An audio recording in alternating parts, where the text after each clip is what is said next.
ഇറാന്റെ ballistic missile പദ്ധതികൾക്കെതിരെ ശക്തമായ നടപടി സ്വീകരിക്കുന്നതിന് അമേരിക്കൻ പ്രസിഡന്റ് ഡൊണാൾഡ് ട്രംപുമായി കൂടിക്കാഴ്ചയ്ക്ക് തയ്യാറെടുത്ത ഇസ്രായേൽ പ്രധാനമന്ത്രി. ഡിസംബർ 29-നാണ് ഈ നിർണായക ചർച്ച നടക്കുന്നതെന്ന് റിപ്പോർട്ട്. ഇറാനെതിരെ വീണ്ടും സൈനിക നീക്കങ്ങൾക്ക് ഇസ്രായേൽ കോപ്പുകൂട്ടുന്നതായി റിപ്പോർട്ട്. ബാലിസ്റ്റിക് മിസൈൽ പദ്ധതി വിപുലീകരിക്കാൻ ഇറാൻ തയ്യാറെടുക്കുന്നതായുള്ള ആശങ്കകൾക്കിടയിലാണ് ഇസ്രായേലിന്റെ പുതിയ നീക്കം. ഇസ്രായേൽ പ്രധാനമന്ത്രി ബെഞ്ചമിൻ നെതന്യാഹു ട്രംപുമായി കൂടിക്കാഴ്ച നടത്താൻ തീരുമാനിച്ചതാണ് അഭ്യൂഹങ്ങൾ ശക്തമാക്കിയത്. അതേസമയം നെതന്യാഹുവിന്റെ സന്ദർശനം ട്രംപ് സ്ഥിരീകരിച്ചിട്ടുണ്ട്. ഔദ്യോഗികമായ സമയം തീരുമാനിച്ചിട്ടില്ലെങ്കിലും ഫ്ലോറിഡയിൽ വെച്ച് കൂടിക്കാഴ്ച നടന്നേക്കാമെന്നാണ് ട്രംപ് മാധ്യമങ്ങളോട് പ്രതികരിച്ചത്.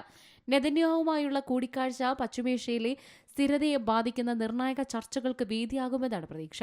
കൂടാതെ ഇറാന്റെ മിസൈൽ ഉൽപാദനം പുനഃസ്ഥാപിക്കുന്നതും വ്യോമ പ്രതിരോധ സംവിധാനങ്ങൾ നവീകരിക്കുന്നതും പ്രധാന ചർച്ചാ വിഷയമാകുമെന്ന് വിദേശ മാധ്യമങ്ങൾ റിപ്പോർട്ട് ചെയ്യുന്നു. News desk C Malayalam news. ഏറ്റവും പുതിയ വാർത്തകളും വിശേഷങ്ങളും വിരൽ തുമ്പിലറിയാൻ സി മലയാളം ന്യൂസ് എല്ലാ ഡിജിറ്റൽ പ്ലാറ്റ്ഫോമുകളിലും ലഭ്യം.